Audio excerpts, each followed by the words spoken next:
Hi, everyone, and welcome to the McRae's Growth Challenge podcast, Insight with B2B manufacturing leaders, where we uncover their stories, strategies, and solutions to overcoming growth challenges in their industries. I'm your host, Maria, and in each episode, we will dive deep with founders, CEOs, and industry experts to explore how they scale, innovate, and lead in today's competitive landscape.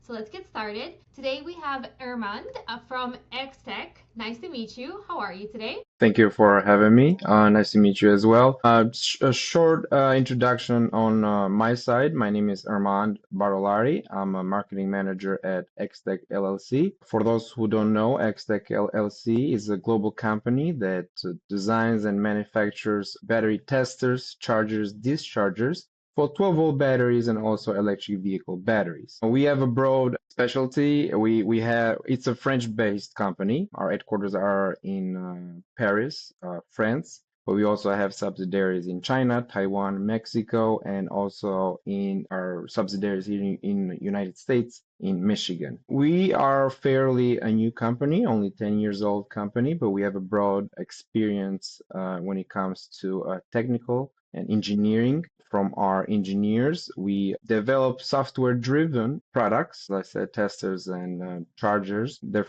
fully customizable softwares with brand new technology, touch screens, and all that good stuff. We are located in our subsidiary in the United States in Canton. We also have different manufacturing sites, but we have a broad expansion globally as we are also in Europe and Asia. Why don't you tell us a little bit about your background? So you're in marketing. Why don't you tell us a little bit about your history with the company and maybe a little bit about before what you did before this? Yeah, so I actually moved into the United States when I was 20 years old. I went to and graduated to University of Michigan. My major was economics, but here I started working with the companies in very early 2023. I've been here, I think, for almost 2022. Once I graduated from University of Michigan. So I've been here 3 years, 4 years now. I started in the service department, just dealing with phone calls, dealing with emails in the customer service as a customer service specialist. And I slowly started learning more about the company. I ended up taking a role in the marketing department, and now I'm taking part as a marketing manager. And now we're here. So tell me, I'm really excited to know. Obviously, when it comes to tech and how products are created now, there is so much like trends and improvements for processes and how things are delivered. Is there a specific trend in your industry that you are really excited about? It could be related to a product that you have or relaunching, or maybe any other opportunities you're excited about. Yeah, of course. So as I said, we are specialized in tools that diagnose and charge, 12-volt batteries in the vehicles, but we also are heavily invested into electric vehicles. I would say a very trend that is also expanding a lot lately with the electric vehicles, since we've been here for a couple of years now, that we've been using the electric vehicles. Also, the demand into servicing the battery packs has increased as well. In different from what we've been doing for the recent years, which is just drop and replace the battery pack. Now the need of actually servicing them has increased. So we do offer a full range of servicing the battery pack into a dealership level, even or any other shops into which we're also excited and thrilled for the upcoming years because we do offer a full diagnostic range and servicing these packs from a bonding tester, which is very important for a technician before he starts working on the EV battery pack. And then we go to a leak tester to see if the battery pack has any leaks before repair and after repair. And we also are chargers and dischargers of the full battery pack or even modules that are implemented into the battery pack. It seems like you actually have thought through the whole process of like the before, during, and after. Is that something that is like unique to you, or is this something that is just you found the opportunity for it and then were able to offer the services based on that? So I wouldn't be too sure if it's just unique to us, but for sure it's a new thing. I'm not sure if everybody has started doing it because again, as I said, since yesterday, everybody what they were only dropping and replacing this battery pack. So if this battery pack is bad, just throw it away, put another one in the vehicle. Now, obviously, we cannot just keep dropping and replacing battery packs because they're expensive. That's the most expensive part into the electric vehicles, and also it's not good for the environment. So now it's a new need to fully service these battery packs. So as a process, I think we are quite thrilled and excited because it's something that not everyone is capable of doing because it requires a high level of engineering to come up with all these products and also a high level of safety procedures because again, you're dealing with something that has higher voltage, so you have to be very careful. So we do kind of have prepared a whole full plan for everybody that is interested into this sort of action into servicing the battery packs. As I said, before you start working on the vehicle, you have to first search for grounding with a grounding tester. Then you drop the battery pack down. You search for any leaks, potential leaks on the battery pack with a leak tester, and then you can open the battery pack, start servicing it, even a separate cell or the whole battery pack by charging it, discharging it, diagnosing it, seeing where is the bad cell, and then after you're done with the process, you can seal it back on, test it again for any leak testing, and then put it back on the vehicle. So there's not a lot of companies out there that are actually currently doing this process or are fully knowledgeable into actually how to do this process safely. Yeah, it does sounds very detailed, and it sounds like also you have the specialty people in place that can actually put that together. I guess that comes from years of experience and specific Yes, certificate. as I mentioned, we are fairly a new company, but the experience is that our engineering team has 40 plus years of experience in automotive, aerospace, and all the industries. It's the intel, like we as a company, yes, we don't have a lot of years, but you could see that because of this experience by our engineering team, we have accomplished so much in just a couple of years because the knowledge is there. Yeah, absolutely. You guys almost like cherry pick the top people in so many big, very industrial companies, anything related to that. What do you think would be something that will be defined as a characteristic of a company that can really survive in this industry? It sounds like you guys investing in people, invested in educated people, invested in attention to detail. That's something that has really worked. Overall, like obviously high level process thinking, not being, you kind of covered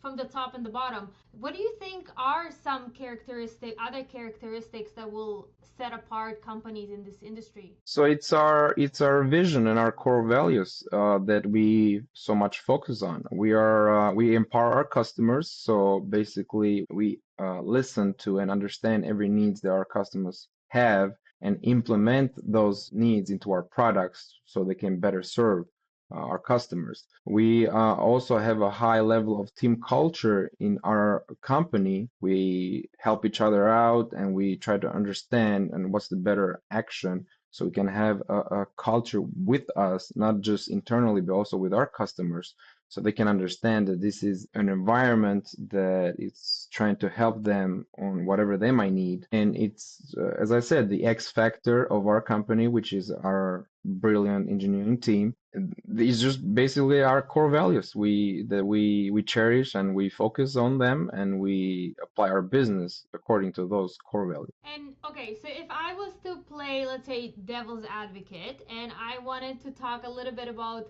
companies that are struggling to succeed in this industry, like what kind of characteristics do you see amongst them? I would say it's the fear of adapting or changing to the new technology that comes out there. You have to keep up with the changes. You have to adjust and you have to adapt according to what the customer needs. You have to be very flexible. You have to find a way on how to solve every problem. So you should not be too focused on, well, that's just how we do it, or that's just how we used to do it for and how we have done it for 40 years, 50 years. whatever it might be. No, you have to look into the future. Okay, but things are changing. Let's find a solution that it works for now and the future, rather than just, oh, but that's just how we used to do it, so it should work. Yeah. Definitely sounds like there is a lot of engineers that work in your company. Even the way that you're delivering, the thought process, the core values, all of it sounds It's very, the it's importance. just it's the team overall. Honestly, it's not just the engineering team. It's also even the service. We provide a level 10 service to our customers. We try to obviously help them out in every way possible, even with the turnaround time for any products that they might need help with. It comes into our facilities. We do everything that we need to do with the product and we ship it back out in 2 or 3 days because we understand how important these products are to our customers and we try to do our best. If I was to put your customers in one room and not have anybody from your company present, what do you think are the top three things that they would say about working with you and being your client? As I said, customer service for one. As I said, we always try to accomplish our customers' demands at the best of our abilities. Um, the our tools, which is this is a compliment that we gotten a lot. Our tools are very futuristic, which means that are very advanced and very futuristic looking. Like the design basically is very modern. And three, probably even the technology. The technology, we're always looking for innovative ways on how to support them. As I said, battery packs on the EV vehicles. This is something that everybody is still learning about. We still don't know everything, but we take that risk into getting into an area that we don't know well about. We learn about it and we actually execute it in the best ways for our customers. Based on everything that you're telling me about your company, I think one thing that comes to mind to me is that you guys are very growth mind oriented. I feel Yes. like a lot of companies, especially in these type of industries, can be very fixed mind focused, like what you mentioned about like this is just how we've done it, this is what works for us. If there's a challenge You or a new opportunity, it's better you not to could take say it. yeah, you could say we're hungry. Yeah, well, I Yeah, mean, for more knowledge, for more yeah. going out there and learning. Yeah, and I think one thing that I've heard a lot of guests on the podcast talk about is the generational transition that is currently happening in a lot of companies. There's people who were born using computers and technology are now going into mid-level, high-level executive levels. Sorry, yeah, you kind of So I didn't hear the last part. yeah, no worries. I was just saying that a lot of companies that come onto the podcast talk about the generational difference that Mhm. is now you can see it really in the workplace where Yeah, basically, I could see that. I mean, our company is like it's a mix up, honestly. We have people of all ages, so we kind of like bring out in the table the best ideas from everyone. Obviously, you have the new generations that thinks things differently from the old generations. They do things differently, but what we excel in, which is really nice to see, is that we all agree for the best options there are to us and to our customers. We're not blinded by just because I'm saying it should be like how I'm saying it. It's not. It's not. You have to wait in all the options. You have to give good arguments. You have to have good ideas. And no matter who has the arguments or ideas, if you have the best idea, you should follow that idea. awesome. Speaking of ideas, I'm curious to know, were there any ideas that were brought forward and were just like not good at all and you guys had to pivot so fast? Can you guys give us example of at least one? Yeah, sorry, can you just repeat one more time? The beginning, I missed it. Yeah, no worries. I was just because you were talking about ideas and you guys have to make your cases. So I'm just curious to know if there was any time that an idea was brought forward, you gave it a Yeah. try, but then you had to pivot so quickly and Oh like yeah, we all not. the time, all the time, and we don't have a problem with it. We don't have a problem with saying things how they are, honestly. Like if somebody brings an idea and they're like, well, we don't think it's a good idea because of one, two, three reasons. We are all then humble to accept that it was just an idea that didn't work out. I mean, it's not. We know we don't have, as I said, team culture between our company. We don't have a problem either saying that if an idea is not good or even supporting somebody else's idea that it's the, in our opinion, is the best idea. Yeah. Any examples or something that pops to mind that you guys tried for a short period of time and they were like, yeah, no, like we're gonna reverse. Anything comes to mind? Nothing that really comes to mind. I don't know a specific example. Nothing that comes to mind right now, but I mean, obviously, it's been instances when we have tried something in the beginning, and if it hasn't worked, we have changed it. I think it doesn't come to mind because we test things and we try them internally before putting them out there. So it's not something that will be like right away in my mind because we do these things on a regular. We test them, we try them, and only if it works we push it out. So I nothing specific that comes to mind, honestly. That's okay. I was just curious. Sometimes people have those on top of their heads. What do you think is the like future vision for you guys? Like what is the, let's say, 5 year, 10 year, 20 year plan? Do people even make 20-year plans nowadays? But I'm just curious to know. Yeah, I don't know. It's tough. It's tough because you can think of so many things, but it's not easy to predict that part in the future. But I would say keep doing what we're doing, keep our company expanding, providing more solutions, providing more new products. As I said, things change in automotive market way too. You might have a different need in 3 years. Obviously, the company has a lot new projects working on, new ideas. So in 10 years, I think we've done a decent jobs to put our name out there, promote the brand, and I have a good feeling that people already have an idea who we are. But the focus is to keep going out there strong, keep expanding our brand, and keep providing solutions for everybody who needs an answer to their problems. We're now just focused in just automotive. We want to expand more into marine industries, power sports, basically anybody who has a need for a service regarding their 12-volt batteries. And where can people find you? Like if they want to learn more about your product or test it, where can they find you? I was just curious. Yeah, I mean, the easiest way, honestly, our website, e-xteq.com. You can find any information that you might need over there. You can find information regarding our products, what we do on a daily basis. We have a newsroom over there, like a blog that we post many articles. They could be of a help to anybody that has questions. They can contact anybody in the company through the website. They can contact our sales team, our service, the marketing department. They can also check out for us on social media platforms. We're on Instagram, Facebook, we're on LinkedIn. We're also recently on YouTube. We started a new podcast, Volts and Amps, that answers questions and discusses topics regarding the automotive industry. Honestly, anywhere they just have to search our name, we pop up, and they can just contact that way. But modern through and through. Yes, Awesome. Well, thank you so much.